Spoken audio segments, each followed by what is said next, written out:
Sorry for the our. You know that we have 20 more than 20 sessions in this, and this is very basic thing for the beginner. Even the senior and the most efficient surgeon um, also can refresh their knowledge and some basic details about the Ilizarab.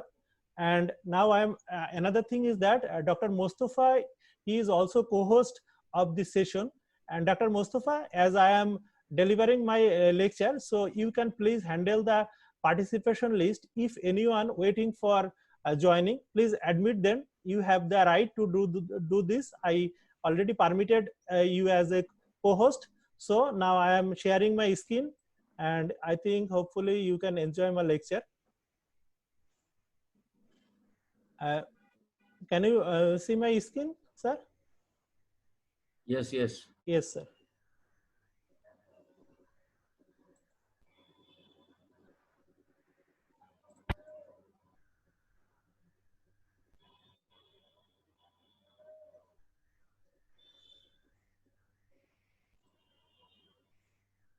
Okay, sir.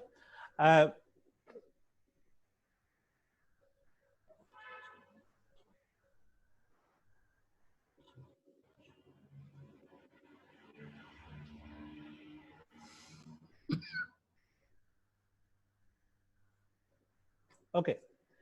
This is basic Ilizarab webinar session. My lecture was the lecture 4 session, L4, and it was organized by Bangladesh Kurgan Fellow Group. And my lecture was a pending lecture. It was supposed to be delivered in 21st May of this month. You know that the natural condition and the cyclone Amphan condition in our coastal area. So it was postponed so that everyone can connect it and you can enjoy the link so that the internet supply cannot be disrupted. So my topics is rods, telescoping rod, oblique support, slotted rod, hinge, and universal hinge. And you know that we have divided our Ilizarab apparatus into 4 parts. Already 3 parts is delivered by my respected colleagues very nicely. And so I am going to my presentation, and it is the last part from the apparatus group. And always I am thankful to one man, Professor Mofakkar Bari.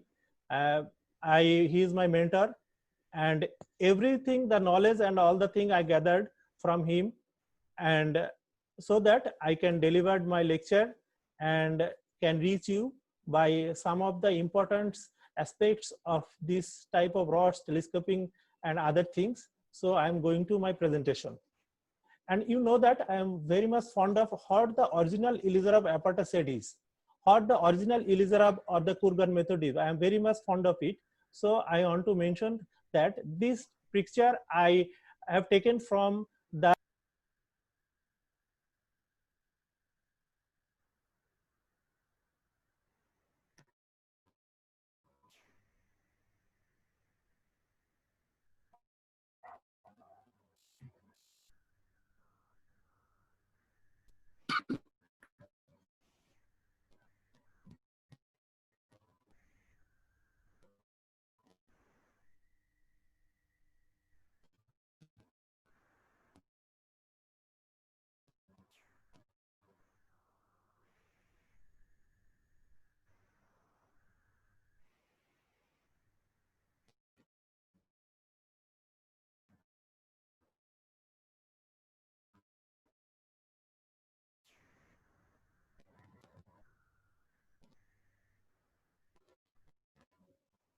Bari sir, can you see my screen, sir?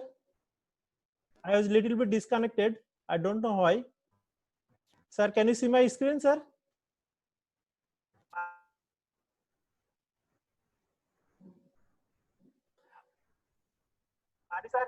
Yes, I hear you. Continue. Yes, sir. Sir, there may be some connection issue is there. Just from now, I am just restarting. You know that I am very much fond of searching about what the original Ilizarab apparatus set is. I have collected this lecture from collected these slides from the Elizarov Transosseous Osteosynthesis books that was published in 1991 from Germany by Spinger and Barlog, the press. And you know that many of the parts are already discussed. My first lecture was in the rings, and my first lecture was ring and the half ring, connecting plate, and Dr. Setu nicely delivered with the clinical content, post and other things, and Dr. Mustafa delivered the wires and other wire fixing bolts, nuts. And today my topics is the ring connectors. And what are the ring connectors? Ring connectors can be threaded rod, partially threaded rod, telescoping rod, connecting plates, threaded socket, and graduated rod. Because some network problem, I am disconnecting every time.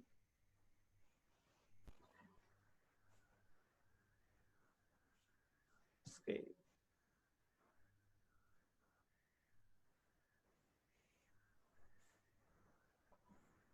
Sir, am I audible to everyone? But I cannot see your lecture. Yes, sir. Just a minute. I can see the other faces. Yes. Yes. Now, yes. Okay.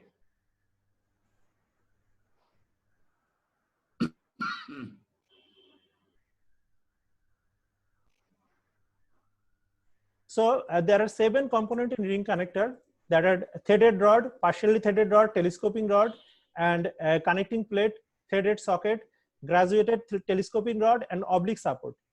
You know, I have shown you the original Kurgan apparatus that was invented by Elizarov.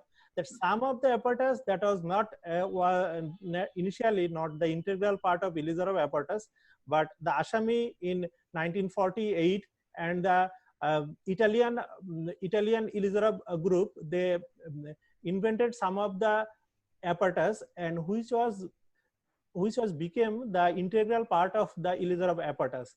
So that apparatus was the graduated telescoping rod, then oblique support. And from my previous lecture, you know that the Italian arch also a integral part of the basic Elizarov apparatus. It is also invented by the Italian group, and it was adopted as a Elizarov apparatus later on. So the rods and telescoping rods, the both you know that the rods are very important aspect, important component of Elizarov set. And basically, if I said that the rods are one of the beauty of the Elizarov system, because if we don't have the rod, we cannot give the distraction and compression. If we cannot give the distraction, then the principle of the Elizarov, the biological principle of osteosynthesis, that cannot happen so nicely. So rods play a very vital role in the Elizarov system. And what are the types of rods that can be? The threaded rods can be plain one, that is fully threaded or partially threaded.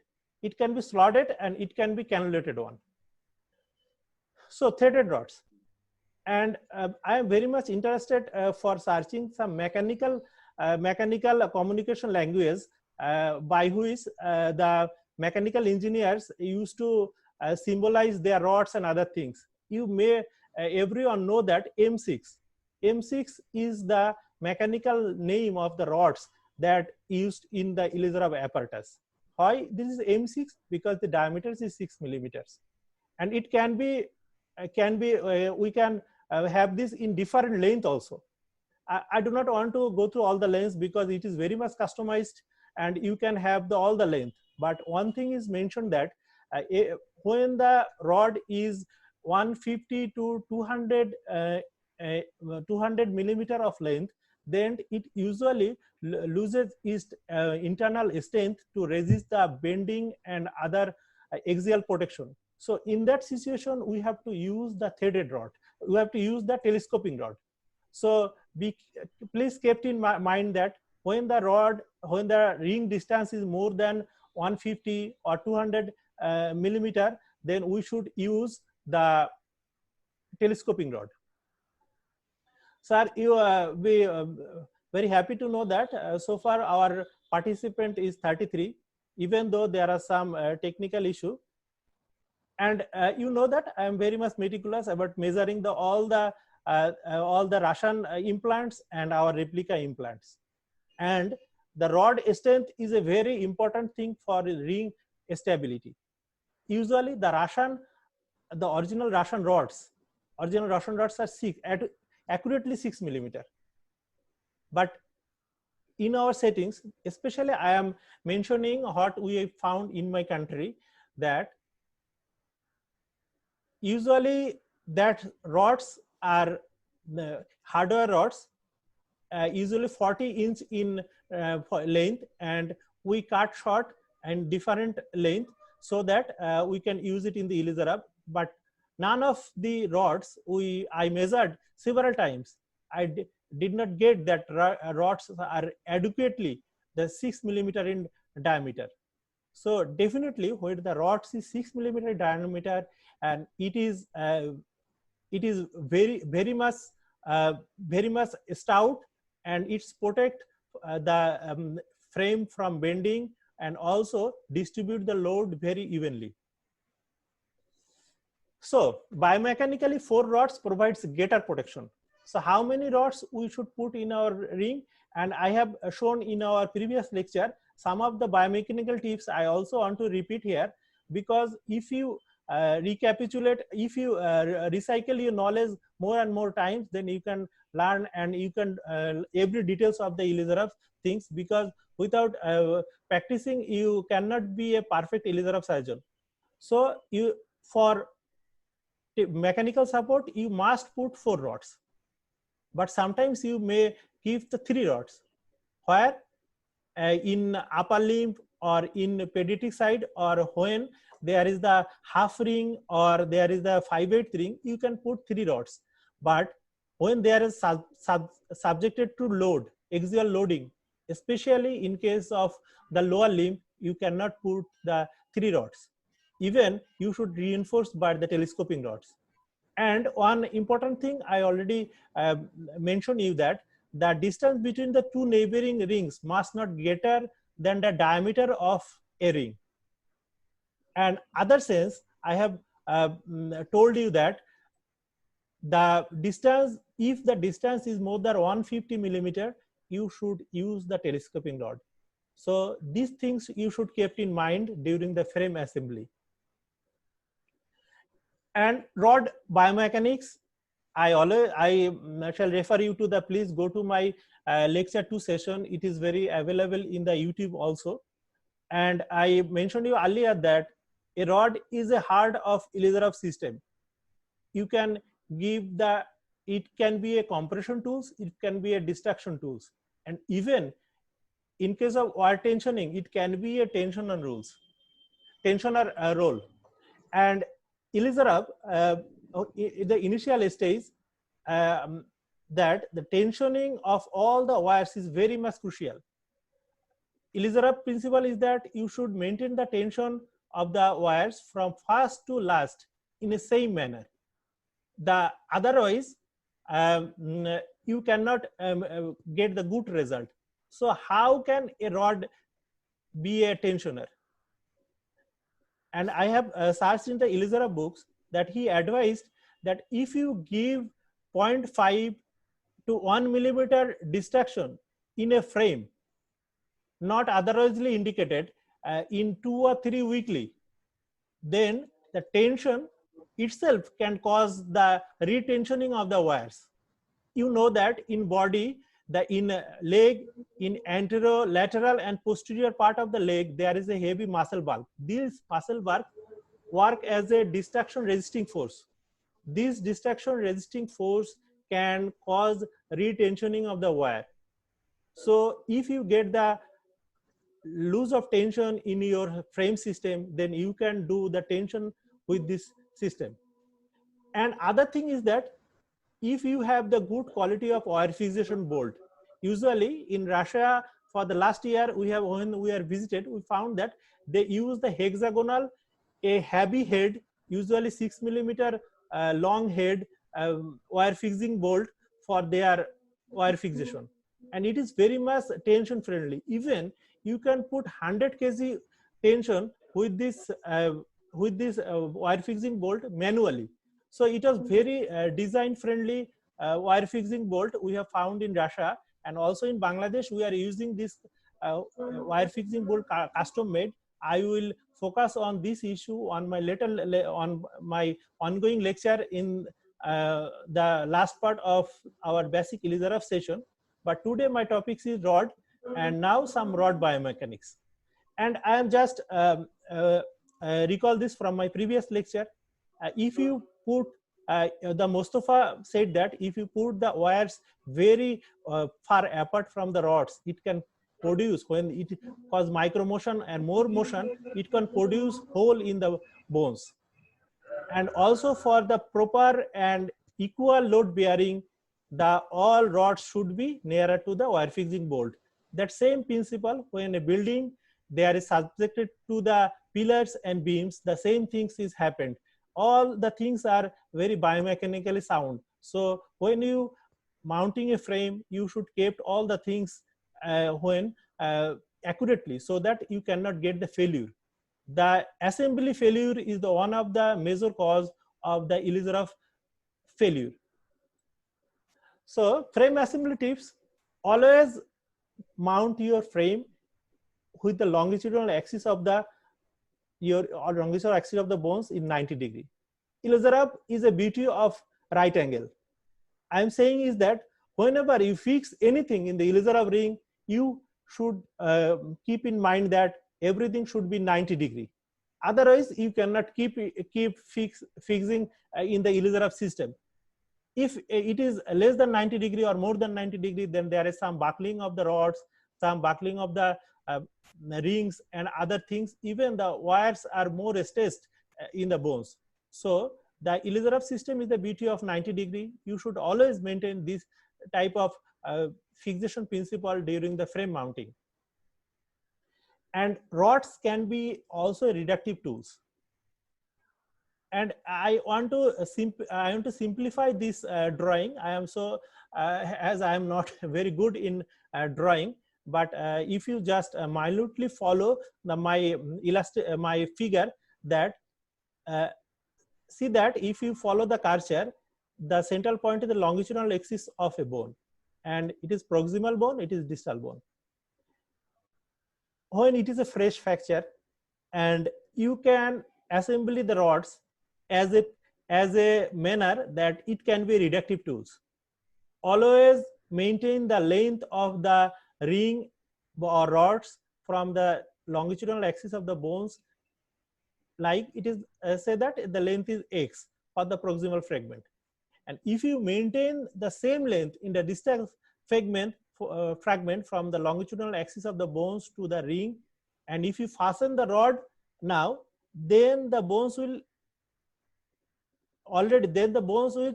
easily get a reduction position.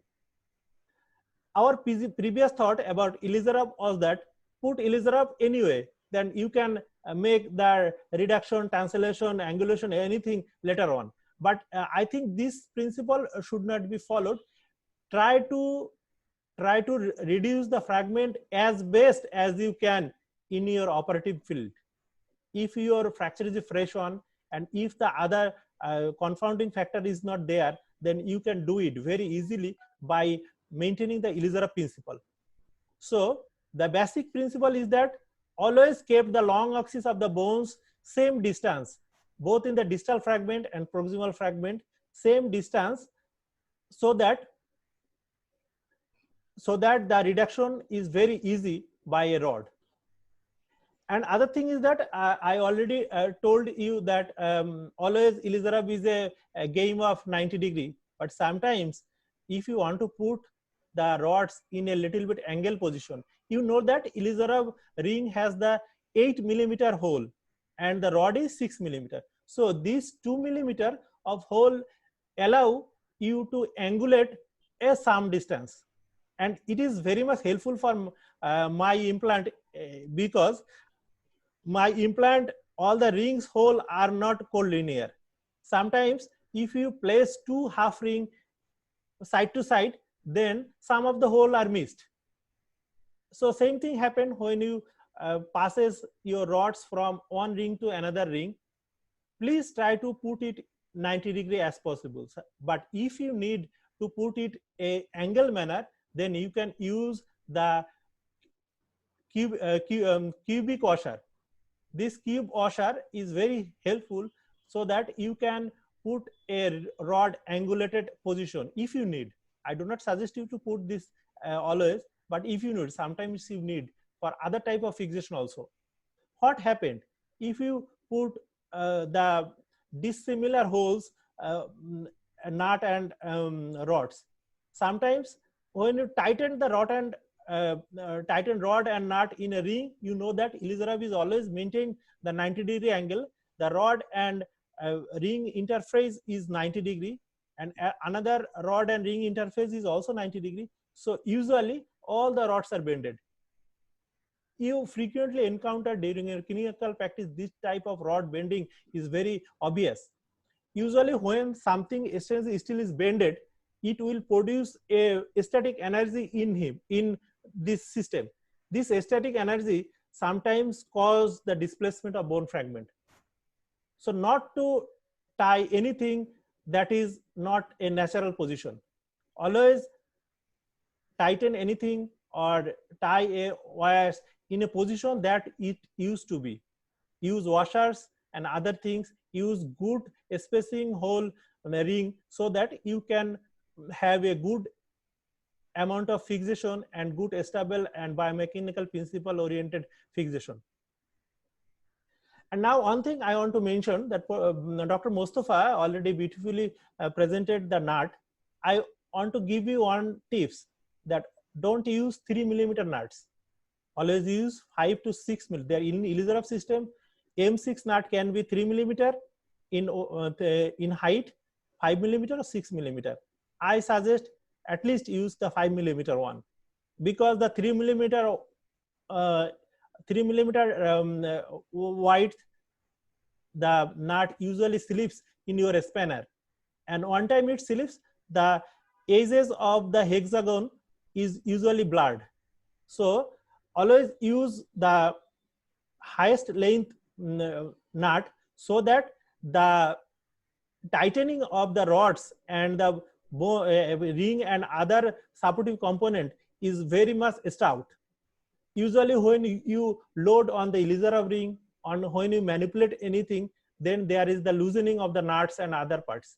And if there is loosening, one thing you should keep in mind that if any loosening of the ring system, there must be failure of the system, and there will be pain for the patient. So for tightening, please tight as much as you can. Usually some parts of the world, they use the torque range. The torque range is that when you put the adequate torque, adequate tightening torque in your nut, then there is a click sound and you can have, it is okay. So there is no further tightening is needed. Usually when in Elizarov system, you need 10 to 12 Newton meter torque. So if you use this type of torque screwdriver, okay, it is good. But if you don't have, use a big size of nut and have the right tightening as much as you can. And also teach your patient that you should check your nuts and other things every day after the loading especially. So again, I always want to mention is that I have discovered many tools from the Kurgan that they made it very easy for their operation, and so very comfort, user friendly assembly in the operation. I have taken from our beloved professor, respected professor of the Kurgan, Professor Novikov sir, OT environment, and just a rod. He used just a rod and holding the limb, and very comfortable, very less. Usually in Kurgan, every operation, usually they operate by one surgeon and one assistant. So you can have all this type of assembly very easily on your hand during your frame mounting, and you can use it in your operation. And now my other part of my topics is the slotted rods. I have completed the rods, threaded rods, now the slotted rods. What is slotted rod? Usually it is slot by mechanical, mechanically, usually 2 centimeter slot, and other things cannulated. Everyone can be fixed like this, and this is very much interesting tool in ELISARAB. I think every ELISARAB surgeon should know how to fix these types of slotted rods and the cannulated rods. It can be reductive tools. It's have a very important role in bone transport.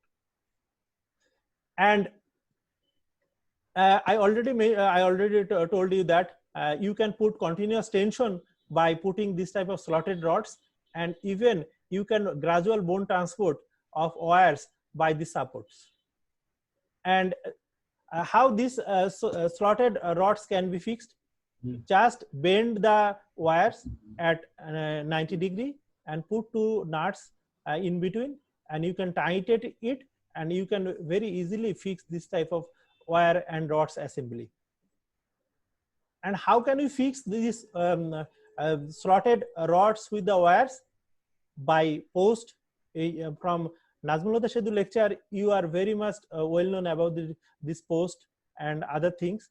Then you can put it like this, and you can tighten it, you can loosen it, you can gradually cause the destruction of the bone fragment by this assembly. So this is very good, interesting assembly in the ELISARAB system. And I want to show you some example. If you have a very small bone part, you want to transport it internally. You know that transport system, bone transport system can be externally bone transmission, internal type of bone transmit system. This transport system is internal type of bone transport system. And if you put the rings, when you move the one rings from one another, this is external types of bone transporting system. And if you put the wires and have the slotted rods, you can use the internal type of bone transport.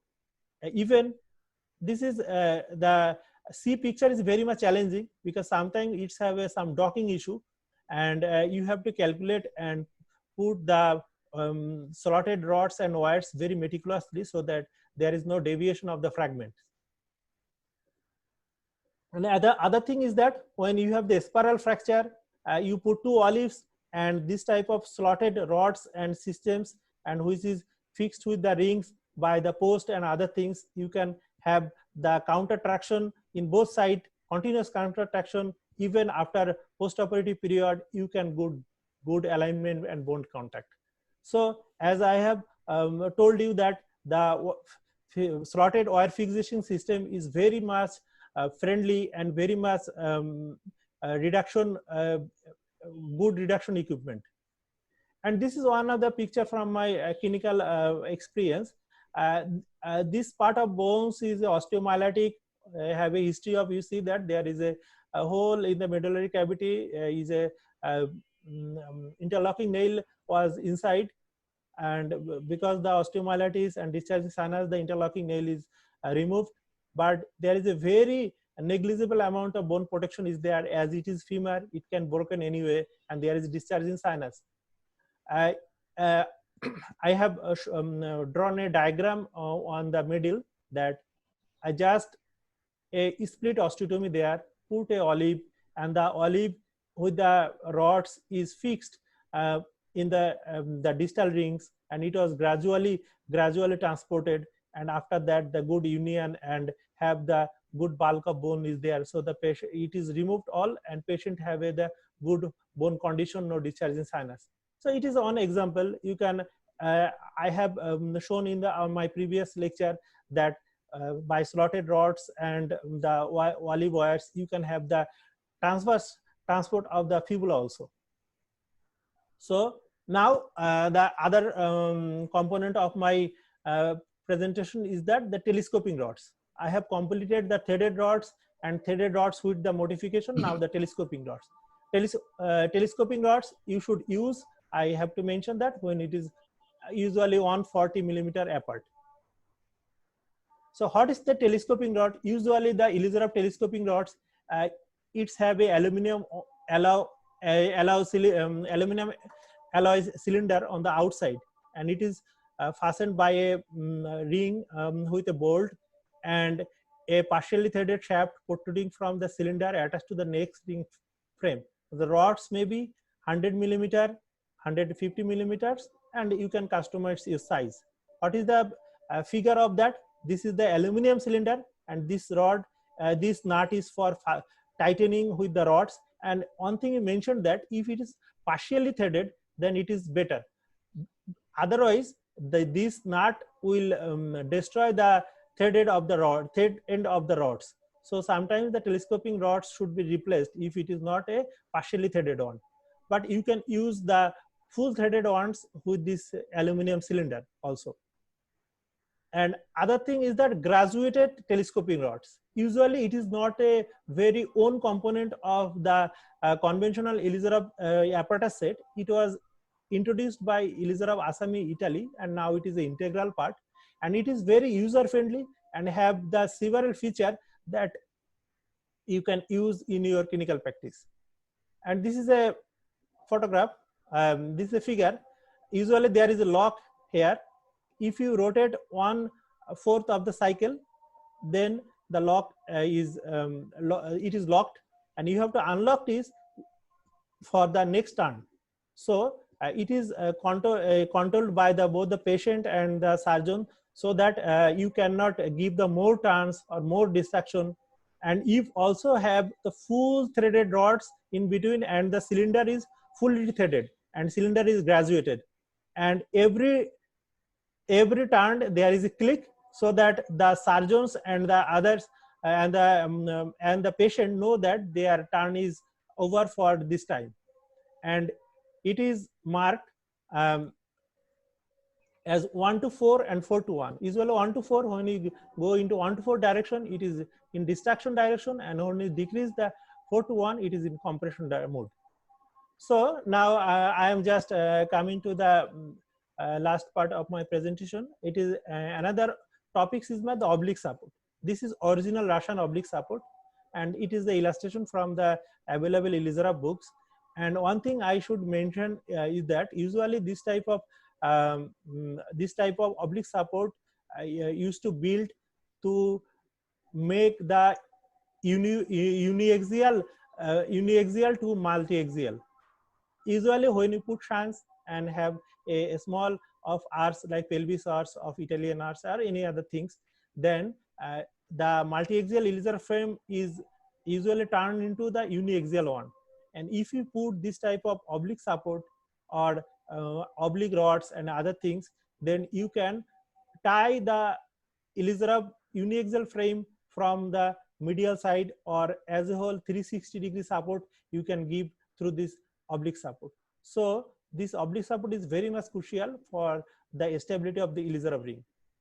And this is I just recall from my previous lecture, the cantilever phenomena. I want to repeat more and more times so that you can have a good idea and you never forget to assemble your frame by these principles. That cantilever, when you put more weight on the end of a cantilever, the beam, then the pillar will fail. So be careful in mind. Don't make a cantilever thing in Elizarov, because in Elizarov is a beauty of multi-axial fixator. Don't make it uniaxial. If you put the shunt spin and other things, just put this type of medial blocking connecting rods, and I have just mentioned the oblique support, so that your frame assembly is a stout on, and it is axially stable and have the less pain for the patient and good type of. And one thing is that what will happen when there is no stability in your system. If you have this type of less stability, then the bony tissue will change into cartilaginous and then fibrous tissue, and there will end up with non-union. So stability of the frame and controlled micromotion is very much crucial for Elizarov ring assembly. And now the other part is the hinge and universal hinge. Today I will not go through details where we have to put the hinge and why when in consideration deformity, because you know that my professor Bari sir have a lecture of deformity part 1 lecture where he will show us about what is normal, what is abnormal and other things, and I will show you all the other hints of the hinge placement in accordance to the deformity in the later on topics. What is the morphological criteria of a hinge? Hinge usually is the component of a male post, but it is modified, and a female post. This is male post, female post, but the thickness is less than the as usual male post. Usually as usual male post is 5 to 6 millimeter in thickness, but this is usually 4 millimeter. And the only one hole, usually this hole is little bit distance from the this type of neck. Usually this shaft is 20 millimeter of long, so that the other part of the hinge component get a good range of movement. You can manipulate. Sometimes in my country or other parts of the world, I may not sure, they have manufactured the hinge so that the hinge, one end of the hinge blocked by the other this neck of the hinge. So you should keep in mind that hinge should be freely movable, otherwise it will not allow you proper deformity correction. And today I just only focus your attention on a very simple thing. If you assemble 2 hinges, you can get uniaxial hinge. If you assembly or mounting 3 hinges together, 3 components together, you can get the biaxial hinge.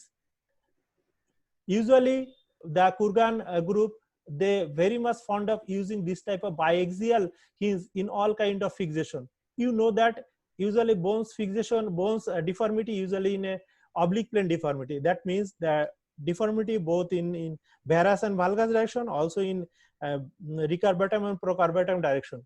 So if you want to correct all the deformity with a simple hinge component, then you can put this type of biaxial hinge.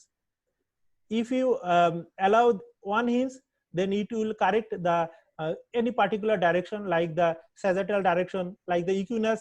And if you allow the other hinge also, then it can correct the varus or valgus also. So this type of very user friendly assembly is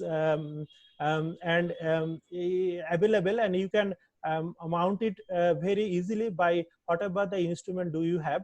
And this biaxial hinge is very much crucial for deformity correction.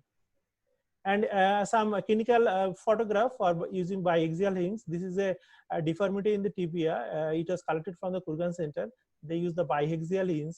The one post is there, other post is there, the third post is there, so that you can correct the both the anterior posterior deformity and the medial lateral deformity. So biaxial hinge is very much user friendly, and every Elizabeth surgeon should know about the use of this biaxial hinge. This is another example, biaxial hinge in a ankle deformity of a patient, and it is very nicely fitted in a pediatric patient also. And I want to go, do not want to go to this type of hinge placement. What is the angle of deformity, apex of angulation? It will be covered by our next lecture as well. And please be with us so that you can enjoy all the things. Every time I want to mention that this is very basic Elizabeth session. You can get many important tips from this basic Elizabeth session. And this is universal hinge. Usually I have not seen any universal hinge in Kurgan Center. Even my clinical practice, I do not use this universal hinge, but some part of the country they use the universal hinge. What is the use of universal hinge? Universal hinge can move any direction, and you can decrease the bulk of your fixation. Sometimes putting 3, 4 or many of the posts increase the bulk of the fixation and weight also fixation. Then you can use these handy tools, and usually it is very costly. Universal hinge is usually costly one in comparison to the the manual, the uniaxial, biaxial, or the hinge assembly. And now I am in the last part of my presentation is that I want to give you some basic knowledge about the center of rotation and placement of uniaxial hinges. It is very much important because many time we do not know where is put a hinge in our joints. So it is very easy, and you can put when there is some deformity issue related to the joints. And ankle, what is the center of rotation of ankle? There are some several points that you know that tibia, the medial malleus is less length than the lateral malleus, and usually the line connecting the medial and lateral malleus, usually the center of rotation of the ankle. In radiograph, if you see the lateral process of the talus, even the tip of the lateral malleolus, usually it coincides with the lateral process of the talus. And if you put one hinge in the medial malleolus level and other hinge on the lateral malleolus level, then it will work as a center of rotation of the angle. And here is the another, I have taken this from Dorpele books, deformity correction books, how the talus work as a cone and act as a center rotation of the ankle. And why it is important? If you put in the deformity correction of the ankle, like the equinus, equinovarus, and different multiplanar deformity is there. So you have to know where is the center of rotation of the ankle. Now I come to center of rotation of the knee. Why is the center of rotation of the knee? In X-ray, one thing should maintain that in X-ray you must put both the condyles of the femur in a line, collinear, and then you measure the center of rotation of the knee. Otherwise, if you watch that there are two condyles in your X-ray lateral view, then it is not true lateral view by which you can identify the center of rotation of the knee.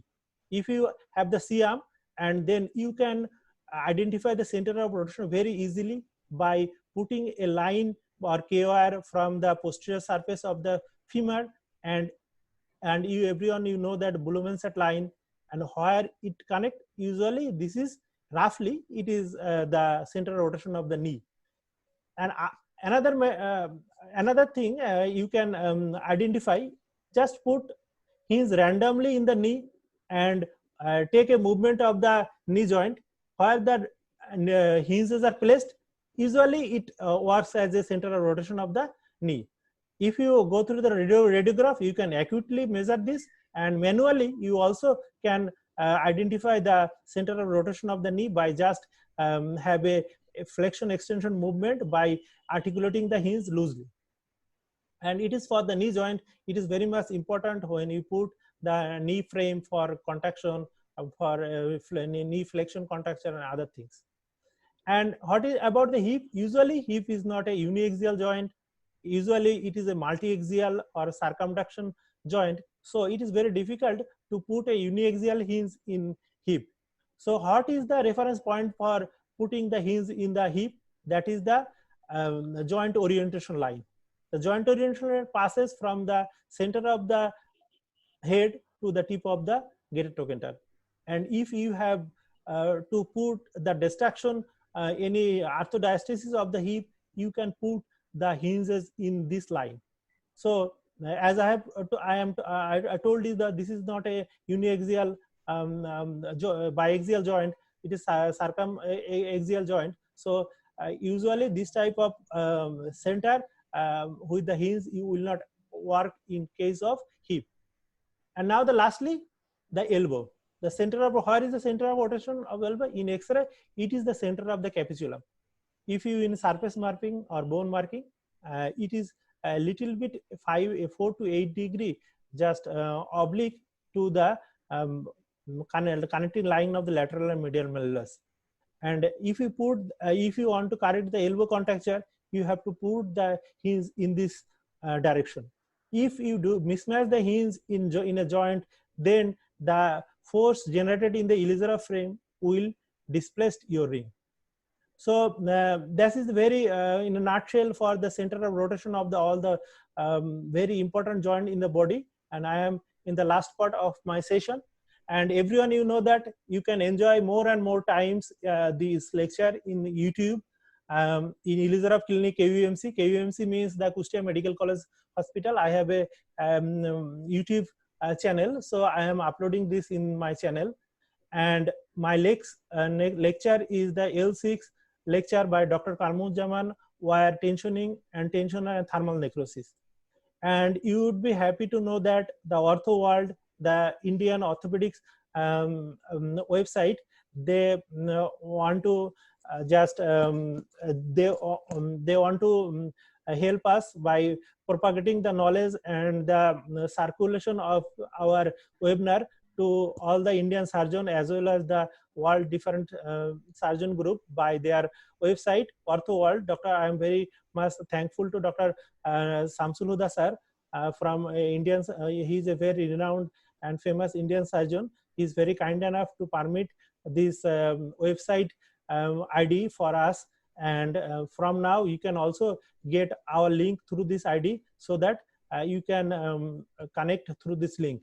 And also he promised me to upload our lecture in the Ortho World YouTube also, so that we can get a good number of surgeons and get connected many surgeons. As I have told you that many of us cannot able to get admit in this webinar session for some difficulties of connections, and also them busy in the clinical practice, but you can enjoy all the things when you have the leisure time by Elizarov Clinic KUMC YouTube channels and also in the Ortho World. And this is my favorite picture. Everyone in the Elizarov Center went there and have this type of picture, and we went there in the April. It was a very very cold season is there, and it is the previous when the RISC RTO it is some years ago, the wall picture, in front of the wall picture I have taken this photograph. So now thank you all, and very much thank you to everyone for patience hearing.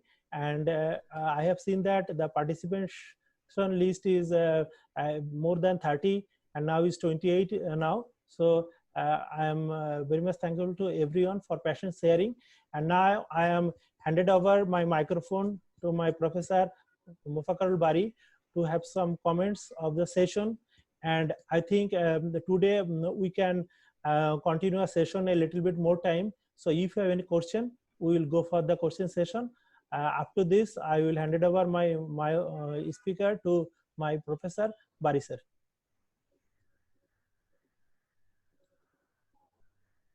Sir, can you hear me, sir? I can hear you. Yes, sir. Yes or no? Okay. Okay. Yes, sir. Can you see me? Yes, sir. We can see you, and also hear you, sir. Shamsul Huda, I see. Thank you very much. Okay. Oh, Shamsul Huda, sir. Shamsul Huda is already here. He's a very good Indian friend. Yes, sir. How are you, sir? Fine. Thank you, sir. Thank you for coming, nice sir. Lecture. Yeah, pleasure. So pleasure. Thank you. Sir, I will come back to you a little bit later. Sir, please, Bari sir, please pass your comments, sir.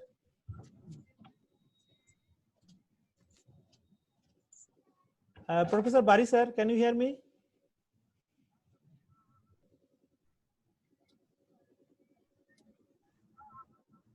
I think Bari sir is disconnected somehow.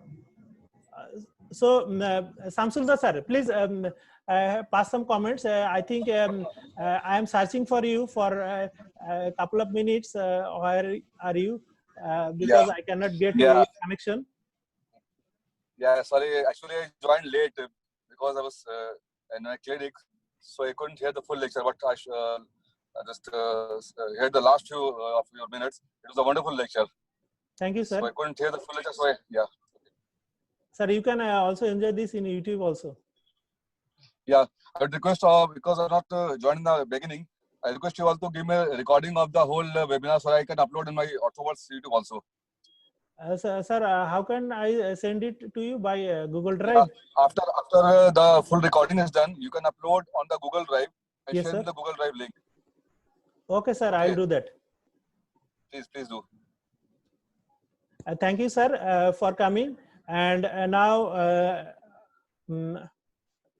I want to unmute the microphone of Ghulam Farooq, sir. Ghulam Farooq, sir, are you here?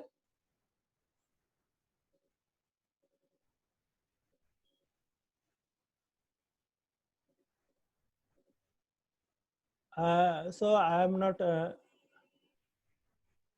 seeing the Ghulam Farooq, sir. Oh, Bari sir is already reconnecting with us.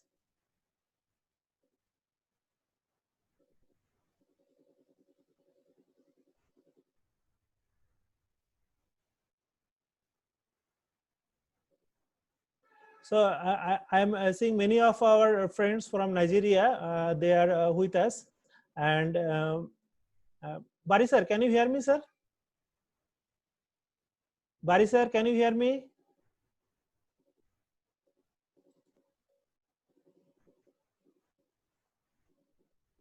Bari sir, can you hear me?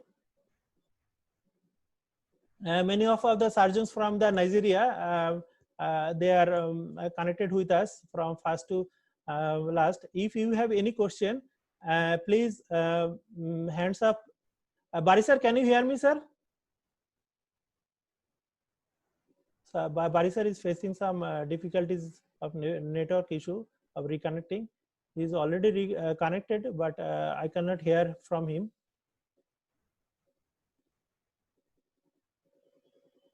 So I am requesting Edwin sir from the Nigeria, please pass some comments about today's session, because today's session is very much long today, and we have 2 lectures today. And Edwin sir, can you hear me, sir? Hello, sir. Edwin sir, can you hear me?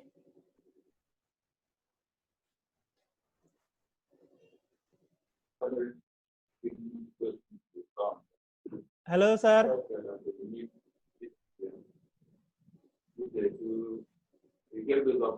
Okay.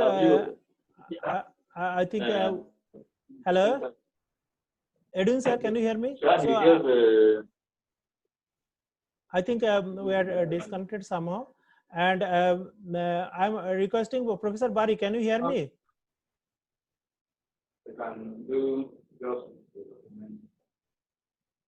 Professor Bari sir, can you hear me? And if you have any question, please hands up. Then we can have the question, or you can send your question in my WhatsApp number, or even the chat box, so that we can have a good question answer session. And I think my Professor Bari sir is not able to. Arif, can you hear me? Hello. Hello, Dr. Arif, can you hear me? Yes, I can hear you, Dr. Mustafa. Yes. Yes. I want to take some comment from Mustafizur Rahman Sujan sir, Rangpur. Yes, yes. Please unmute. I already unmute his microphone, and just ask him to unmute his microphone. Sujan sir. Sujan sir, can you hear me, sir? Sir, please unmute your microphone so that you can communicate with us. Even please unblock your video so that we can see you.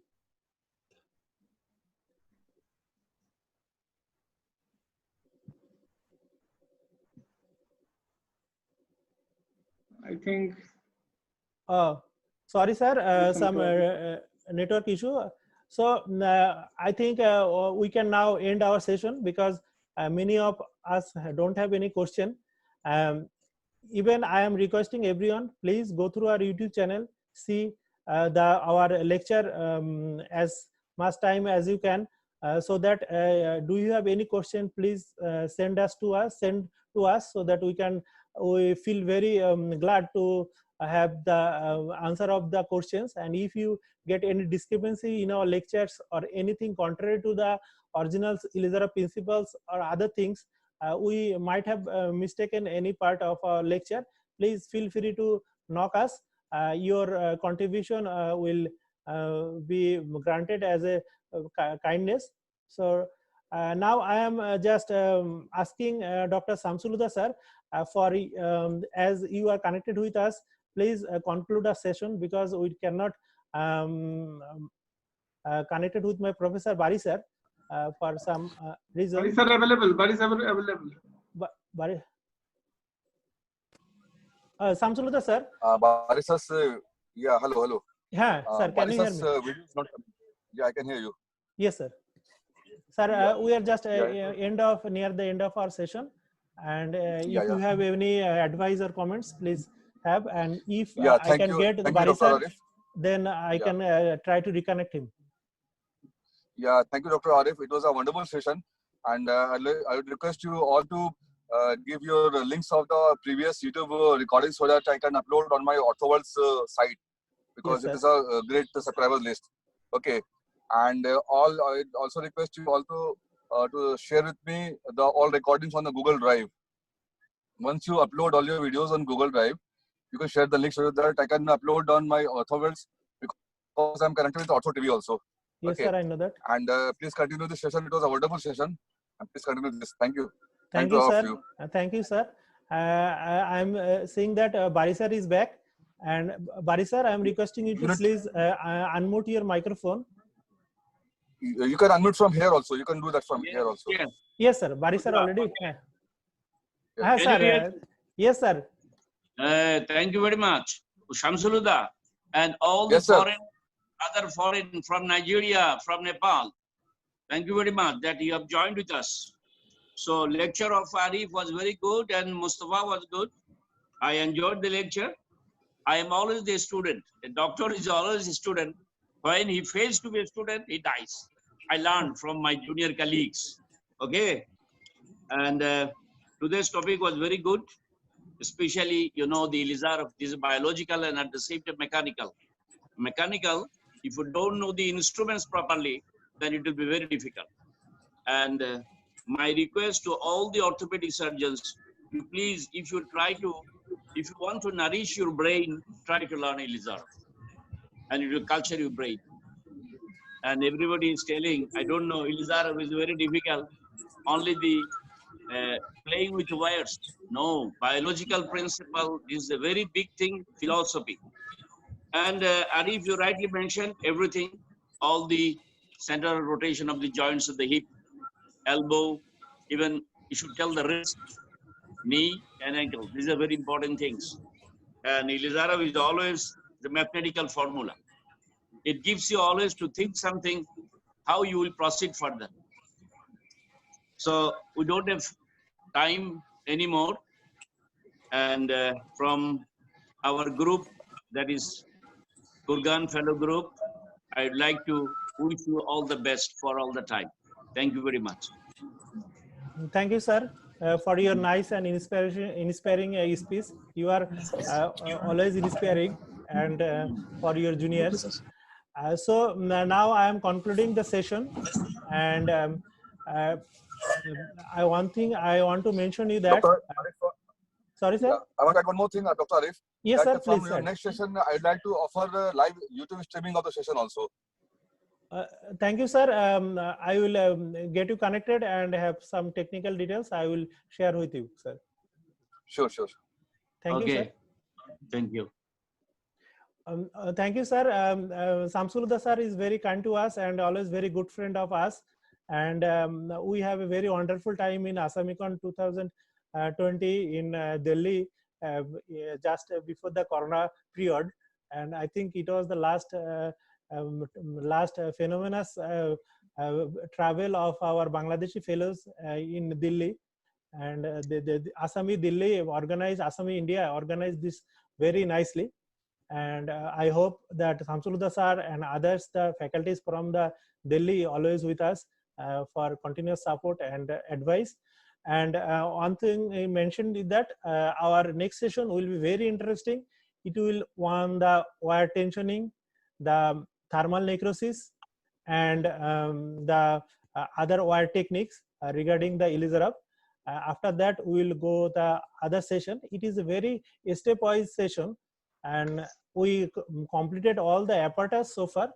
So now I pray for everyone, please stay safe and come back to our next session, especially all the Nigerian friends, please keep connected. Many of the Nigerians are now connected in our web link now. And sir, please till 31st of this month, I'm saying goodbye and have a good health. Assalamu alaikum. Wa alaikum salam.